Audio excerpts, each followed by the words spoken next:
Alrighty, welcome back, guys. It's been a while, but today we're just gonna do something nice and simple. We are going to be reviewing and going over what I like, what I don't like about the Lego Bionicle 2016 Aqir Creature of Fire and 2016 Tahu Uniter of Fire, or whatever it is, something close to that. So yeah, let's get started. Alrighty, so the first thing we have is part of the Aqir set. Let's get this out of the way. This is our lovely trap spider that we are given with each of the creatures. Very simple, very small. I like it. It's good parts. You can use these for a lot of different things. For instance, the legs can be used as claws and whatnot. But these actual like trap pauldrons here are very good for like shoulder guards and like just body armor in general. But it's very simple, and I like it. It's like the skull spiders. It's just a nice addition for some extra parts. So yeah, we'll get that out of the way. So we'll start here with the Aqir Creature of Fire itself. So I do not know specifically. Let's see if I can find it real fast. So the Aqir building guide goes up to step 45 and page 13. Here's a list of all the parts, in case you were wondering. On the back, we just have a combiner model for how the two fit together and a nice art on the front. But with the Aqir, what I like about it is it doesn't just have like a simple foot. You can see here that it actually has this extra part on the back that can actually move and adjust, kind of like the back talon on a bird. I don't know if that's even the right term, but it's very nice. Here in the back, you get 4 of these nice fire pieces. Mine are, like my joints up here, very loose, which is why they do not stay. But in theory, if you could get some good joints, it'd work really well for posing. You get 2 of these fire blades, or yeah, fire elemental blades. And then you have these 2 nice pieces which work with the gear function, which is gonna be kind of hard to show with these not sticking properly. But essentially what it does is it flaps your wings, but with the loose gears it's very difficult because the fire gets stuck on it. But other than that issue, I don't have too many problems with this figure. In fact, I really enjoyed learning how to do this gearbox. This has really good posability. It's got the nice like fire eagle creature head or whatever that every creature has, but this one's the fire element, obviously.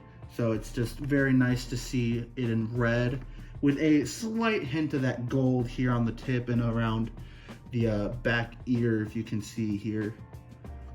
Just a little gold highlight there. And its chest has the uniter piece. I wish that these 2 slots right here would have been used for something. So I'm sure if you wanted to enhance this, you could add just a simple piece of armor there to make up for that empty space. But yeah, overall, I really like this figure. It gives you a good variety of parts, mainly in the form of Technic pieces, which are always appreciated. But yeah, I'd say for this, I'd give it probably an 8 out of 10 for me. Simply for the fact that these don't have the best way of staying up. Now, that might just be mine. I might have just gotten unlucky with the parts. But that, and I feel like when the actual function worked itself, I feel like it's a bit clunky and the whole like system feels very loose. So yeah, I give this an 8 out of 10. Alrighty, so next up we have the Tahu figure himself. I like this for a couple of very simple reasons. Biggest one being part catalog. We get a lot of new pieces introduced, or at least recolors. For instance, these nice shoulder pauldrons. You get 2 of them in the nice gold. I'm not a huge fan of these printed like mechanical chests. I wish they would have been like add-ons for like the normal base plate, but I get that they were trying to do something different. Tahu's ultimate mask, or whatever it's called, it's the exact same as normal, like usual, but this time we have the nice trans orangish red with good gold highlighting on it. It looks more gold than it does orange and red, but I think it would work well with other figures and not just Tahu himself. Let's go ahead and take a look at the other mask here. So this is his normal mask, and actually I really like the way this one looks. Mine has like a printer, something like the way it's printed makes it very different from other ones. And so mine has kind of like a goldish orange hue as it goes back. And I think it actually makes it look really nice comparatively if it were just the solid red the whole time. So I really like that. The silver is a bit weird because the rest of the figure is all gold, but I mean, that's what that mask is for. So yeah, we will go ahead and stick that on for later and for viewing purposes. Here we go. He has very good posability. Another part we have are these red, trans orangish red crystal pieces, which are very prominent with this line. And we also have a nice little addition here, if I can get in here. We have 2 blue bow rock eyes on the side, and I actually really like those. I think they bring out the colors a good amount, so it's not just red and gold. There's some accenting, and it works well with the printing on his chest. If we give him a little bit of spin here, we can see these pauldrons. Alrighty, so if we look over here around his weapon and his arm, we can get a better look at this pauldron. And he has the shorter brain stock in the nice trans blue. His weapon is a bit of an interesting one. The whole like gimmick of it, let's see if I can set this down to show you better, is that you're supposed to twist it and it like kind of thrusts the blade forward as if it were like a stabbing motion, or so you could just change how it looks. But I don't really know. I'm not a fan of it. It looks really bulky on the parts not being used. That, and it's the exact same weapon on the other side over here. Although what is nice about it is you do get 2 more of these elemental blades and 2 more red fire pieces. Also, looking at his arm, if we kind of tuck under here, you can see the nice trans orangish red being used for limb pieces and an armor shell and his hands. So you get some good trans orangish red pieces with Tahu here. If we turn him around, we will get to see that he is built off of the newer, I believe it's the 2016 body frame as well, where pretty much it's all custom. He has the waist gearbox, which I'm not a huge fan of. It doesn't really do much.